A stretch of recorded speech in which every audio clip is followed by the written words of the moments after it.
হুজুর, ওকে আমি কোনোভাবেই বোঝাতে পারছি না। আমার বন্ধু পিন্টু আছে না, ও তো একদম কট্টর লেভেলের নাস্তিকে পরিণত হয়েছে। আমি ওকে যদি নামাজ কালামের কথা বলি ও রেগে যায়।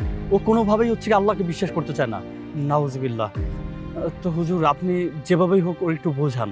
দেখো বাবা, কেউ যদি তার সৃষ্টিকর্তাকে বিশ্বাস না করে, আমরা যতই তাকে বুঝাই তার ভিতরে সেই বুঝটা ধরবে না। আর তুমি যতটুক চেষ্টা করছো, বাকিটা আমি চেষ্টা করব, দেখি কি করা যায়।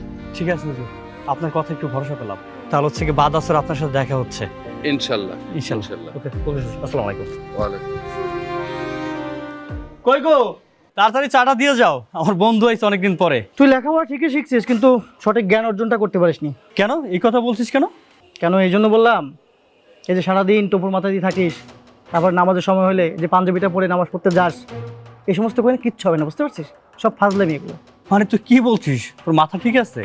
তোকে যে সৃষ্টি করেছে, এই পুরো পৃথিবীটা যে সৃষ্টি করেছে, তাকে তুই অবিশ্বাস করছিস? মানে কি, তুই কি পাগল হয়ে গেছিস? তোর মাথা ঠিক আছে? আর এখানে মাথা খারাপ হয়ে কি দেখলি? আর আমি যেটা দেখি না সেটা আমি বিশ্বাস করবো কিভাবে? তুই না আসলেই পাগল হয়ে গেছিস। এই চুপ থাক তো, তোকে একটা কথা বলি। আমি ছোটবেলায়, বুঝতে পারছিস, যখন একবার পড়ে গেছিলাম তখন আমার হাতে 20টা সেলাই লাগছিল। দেখবি, এই দেখ, এখান থেকে দেখ, 20টা পরপর 20টা সেলাই দেওয়া আছে এখানে। তুই বেটা আসলে পাগল হয়ে গেছিস। তোর এখানে কোথায় কাটা দাগ? তোর যদি ছোটবেলায় কেটে যাইতো এখানে দাগ থাকতো না? কোথায় দাগ? এই তো এবার লাইনে আসছিস। মানে তুই এখন শিওর হইলি যে আমার হাতে কোনো কাটা নেই, তার তুই বিশ্বাস করতে পারতেছিস না যে ছোটবেলায় আমার 20টা সেলাই লাগছিল। আমি সেইভাবেই বলতে চাচ্ছি যে তুই কি আল্লাহকে দেখছিস? আল্লাহকে তো দেখিস নি, তাহলে তুই বিশ্বাস করবি কেন? আর যেটা দেখিস নি সেটা বিশ্বাস করা কি মানে? আমি তো বুঝলাম না। আমি তোকে সেইটাই বোঝাতে চাচ্ছি যে আমি তো আল্লাহকে দেখি নাই, তাহলে বিশ্বাস করবো কেন? তুই না আসলে সম্পূর্ণ নাস্তিক হয়ে গেছিস। তোর সাথে এখন আমার কথাই বলতে ইচ্ছা করছে না। সত্যি কথা বলতে কি জানিস, কেউ যদি তোকে যদি না যেতে না, সে এইভাবেই কথা বলে। আচ্ছা ঠিক আছে, বিশ্বাস করবো, সেটা কাজ কর। তুই তোর জ্ঞানী পণ্ডিত কোনো একজন লোককে দিয়ে আমাকে বোঝা, তাহলে আমি বুঝতে পারবো, আর তখনই আমি বিশ্বাস করবো, বুঝতে পারছিস? যা বুঝা। তুই শিওর? হ্যাঁ শিওর।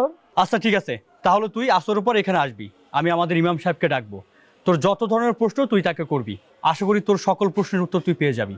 ঠিক আছে, আজকে উঠলাম। ঠিক আছে, আল্লাহ হাফেজ।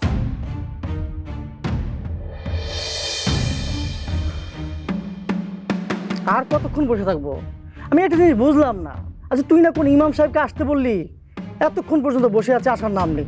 আচ্ছা যাকে দিয়ে কথা বলাবি তার তো কোনো টাইম সেন্স নাই, সে আমাকে কি বলবে? আমি বুঝলাম না ব্যাপারটা। আরে এত অধৈর্য হচ্ছিস কেন? তো অধৈর্য হবো না? কখন আসা কথা, কখন বসে আছে এখন? হয়তোবা কোনো কাজে আটকে গেছে তাই দেরি হচ্ছে। আমার বিশ্বাস সে নিশ্চয়ই আসবে। আসসালামু আলাইকুম। ওয়ালাইকুম আসসালাম। আসসালামু আলাইকুম হুজুর।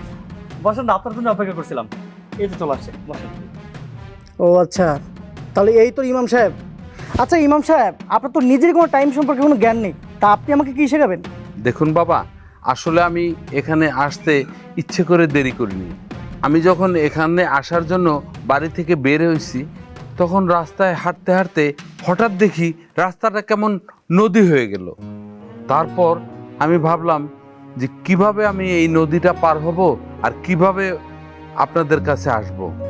ভাবতে ভাবতে হঠাৎ দেখি একটা গাছের বীজ মাটিতে এসে পড়ল। চোখের পলকে সেই বীজটা গাছ হয়ে গেল, বিশাল একটা গাছ। তারপর কোত্থেকে যেন একটা করাত এলো, সেই করাতটা এসে গাছটাকে টুকরো টুকরো করে তক্তা বানিয়ে ফেললো। অবাক কাণ্ড! তারপর দেখি একটা হাতুড়ি এসে ওখানে হাজির। সেই হাতুড়িটা একা একাই সেই কাঠগুলোকে দাঁড় করিয়ে টুকটুক করে একটা নৌকা বানিয়ে ফেললো। আমি তো অবাক, কিরে এটা নৌকা পেয়ে গেলাম। তারপর ভয়ে ভয়ে আমি সেই নৌকাটাতে উঠলাম। উঠে দেখি নৌকার মাঝি নেই। তো আমি ভাবছি যে এই নৌকাটার মাঝি নেই, আমি কিভাবে নদীটা পার হব। অবাক কাণ্ড কি জানেন, হঠাৎ দেখি একটা বৈঠা এলো, সে মাঝি ছাড়া একা একা বেয়ে আমাকে নদীটা পার করে দিল। তাই তো আমার এখানে আসতে দেরি হয়ে গেল। এখন বলুন, আমি কি ইচ্ছে করেই দেরি করেছি? চুপ ব্যাপার, মানে এই সমস্ত পাগল ছাগলতে কোত্থেকে তুই আনিস আমি বুঝলাম না। আরে এই লোক ইমামতি করে? শোন, এই লোকটাকে একটা কাজ কর, ওই পাবনায় মেন্টাল হসপিটালে ভর্তি করে দে, এর মানসিক সমস্যা। কেন বাবা, আমাকে পাগল বলছেন কেন? তো আপনাকে পাগল বলবো না তো কি বলবো?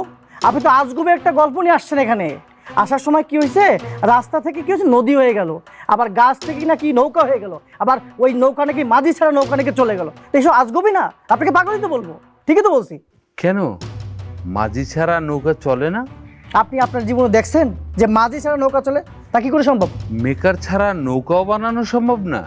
আপনি জীবনে দেখছেন যে মিস্ত্রি ছাড়া নৌকা বানানো যায়? এমনি এমনি নৌকা হয়ে যায়? বাবারে, আপনার কথাই আসি। আচ্ছা, একটা নৌকা যদি মাঝি ছাড়া না চলে, একটা মিস্ত্রি ছাড়া যদি নৌকা বানানো সম্ভব না হয়, তাহলে আপনি ভাবুন তো যে এই এত বড় পৃথিবীটা, এত সুন্দর এই পৃথিবীটা কে বানালো, কিভাবে তৈরি হলো? বা প্রতিদিন নিয়ম করে পূর্ব দিক থেকে সূর্য ওঠে, পশ্চিম দিকে অস্ত যায়, সেটা কিভাবে সম্ভব? আচ্ছা, আপনার কাছে আমার একটা প্রশ্ন। ধরুন নৌকা মাঝি ছাড়া চলে না, তাহলে এই দুনিয়ার 18,000 মাকলুকাত কিভাবে চলে, কার ইশারায় চলে? আর পুরো পৃথিবীটা কিভাবে একা একা ঘোরে?